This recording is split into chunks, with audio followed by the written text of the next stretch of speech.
On today's Tech Help for Churches, is your Twitter account spam, bacon, or steak?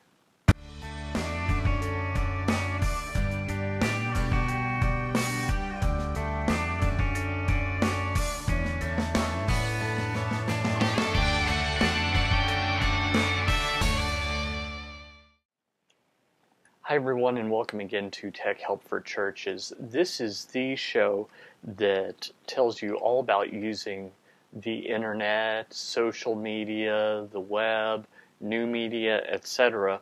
in your church. My name is Paul Allen Clifford and I'm your host. I'd love for you to join the conversation, so head on over to trinitydigitalmedia.com/contact. Leave your questions or comments under the video here or on YouTube. Well, wherever here is, if there's a comment box, just leave that there. That's perfectly okay with me. And or you can drop me a line, paul@trinitydigitalmedia.com. One thing that I've noticed when it comes to Twitter accounts is there really tends to be three types. Now, later on, we'll talk about other kinds in a future episode. But right now, let's think of Twitter accounts as threefold. One is spam accounts, another is bacon accounts, and the third is steak accounts. So, spam accounts are all about the sender. The only thing that they care about is making money, separating you from your money, doing everything possible to do that, and they really don't care what they promote as long as it accomplishes that goal. So, Viagra, porn, belly fat ads, they don't care. And who do they target? Everyone. Every single last person. They don't care. Their theory is the more the merrier, and since it doesn't cost them anything, they target everyone. So you'll see these kinds of accounts a lot of times. They will follow a bunch of people and then unfollow the people that don't follow them back. And they may not actually have any content at first. These kinds of accounts are kind of farmed. They're created and then people buy them, trade them, do what have you. And then they use them to get the word out about stuff that will cause them to make a lot of money very quickly.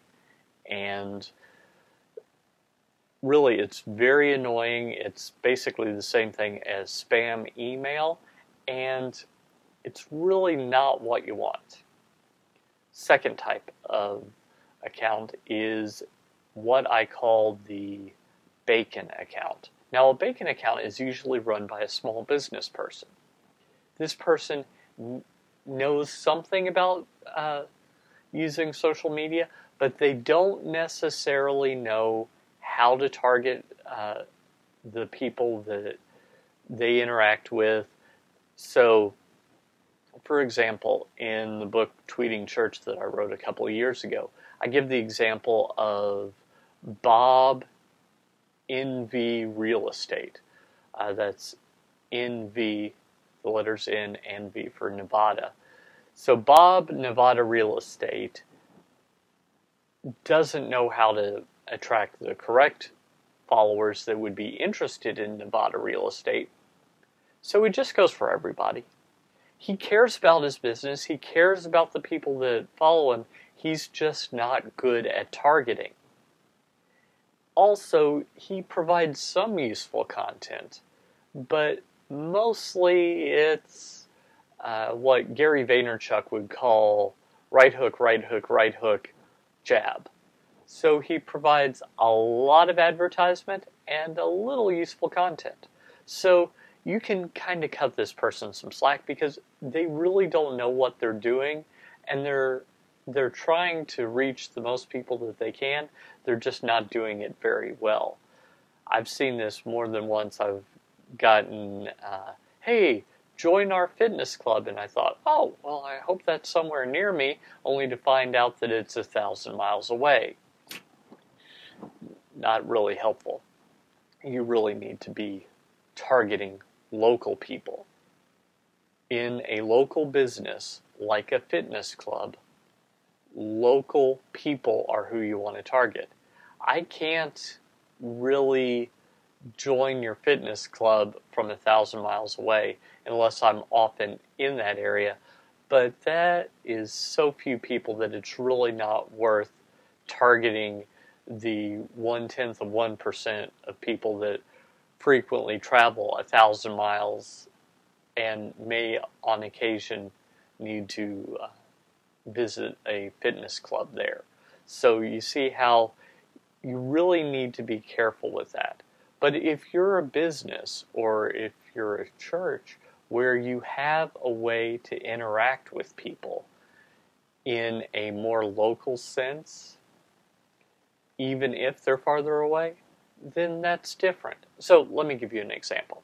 My church does a live streaming campus, and I've chosen that word quite precisely, campus, because it's more than just throwing up the live stream of our church. We have a campus, we have a host, we have people that interact. It's a campus. So we have this live streaming campus. So we interact, that's the key word, we interact with people from all over the world. That's fine. But if you don't have a live stream, if you barely have a website, if there's no way for people to interact with you whatsoever except on social media, maybe you shouldn't target them. Unless you can somehow provide value that is helpful to them in their local area. So maybe you could provide tips and hints that might get them curious about Christianity. That might be fine. But don't be sending stuff, hey, come to our picnic on Sunday. Yes, I'm in Alaska. Thank you very much. Your church in Wyoming, not going to go there for a potluck on Sunday. Just not. So anytime like that. I, by the way, am in Kentucky, not Alaska. That was just an example. But you can see how you can really easily make the mistake of targeting the wrong people and being somewhat helpful, not being just about yourself, but being somewhat helpful, but not really as helpful as you could be. So really what you want to be is you want to be a stake account. Top notch. Something that people want to follow. And how do you do that? Value. Provide value. What can you give the people? How can you do unto others, to use a biblical phrase? How can you treat them as if you would want them to treat you? So provide all the value you can. So what does that mean for a church? Well, if you've got a children's program, maybe it's parenting tips. If you've got a student program, a youth program, maybe it's how to deal with tough teenagers. Maybe it is providing hints on fun things to do for the family. Maybe it's providing a daily devotional that you can get online, or a verse of the day. I don't know what it is, but something where you're not asking for people to give to you. You're giving to them. So give first. Remember, this is a very biblical model. Think about John 3:16. God so loved that he what? Gave. God gives first, and then we respond. So if we were to give first, I think that you'll find that there's a lot of things that you can accomplish. There's an artist that goes to my church that I was talking about this to him. He's a more traditional artist, mixed media, oils, things like that. And I was telling him about this, and then last Friday, he stopped me and he said, "Thank you so much, because that one piece of information that you gave me which was to give, give, give, is really helping me. It's really helping me connect with the people that are the fans of my work. They just feel like I love them, and I do. They just now feel like it. And that's the kind of account you want. You want an account that makes people loved, that when they see a tweet from you, they don't scroll past it. They think, oh, great, a link to a helpful resource, or they're giving me something again? I can't believe how great this account is. So it could, by the way, be something other than like a free download or a bit of information. It can be something funny, maybe a funny quip. So it can be something not only educational, but it could also be something entertained. If it's entertained, then that's something that you really can connect with people on. So, a free gift, something entertaining, something educational. Just how can you reach people? How can you give them first, and then occasionally ask in return? So you'll notice if you've been to the Paul Allen Cliff website, or the Paul Allen Cliff Twitter profile, rather, that what I do is I'm always talking about this free content that I have. Now, I've written some books. In fact, I've written 4 books. But I don't plug those every single day like crazy. I mention them in passing on occasion. More than once, I've mentioned a book and then I've seen sales spike. So it's something that when people feel gratitude, think of the law of reciprocity. When you give to someone, sometimes they want to give back. And they may not necessarily even care how it is to give back. They just want to. So if you mention, hey, I'm giving you all this free content, and occasionally you mention, by the way, don't forget we have church services on Sunday at 9 and 11 a.m. Check it out, either online or in person. I bet you get some uptake. I bet people start to interact with you. So, those are just some ideas of how you can interact with people, how you can go from being a spammer, me, to bacon, me, you, you, to steak, you, me. Let me give to you a bunch, and occasionally I'll ask. Think of this kind of in light of the old saying, you can have anything you want as long as you help enough people get everything that they want.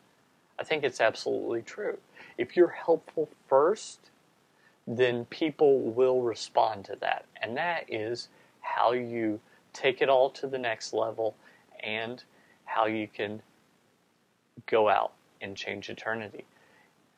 Don't forget to like, subscribe, share this content. If you have a comment below the video. If you're watching the video either on trinitydigitalmedia.com or on YouTube, either way is fine. If you haven't subscribed yet, I don't know why, because it's free. And as a friend of mine says, if it's free, it's for me. So this is my gift to you, a free subscription where you can get this show delivered every week, or you could even subscribe to all the shows. I do 5 a week, every day at 11 a.m. Eastern, 8 a.m. Pacific on churchtechcast.com, and they're available later for download with your favorite podcasting client or on YouTube. So until next time, this is Paul Allen Clifford with trinitydigitalmedia.com.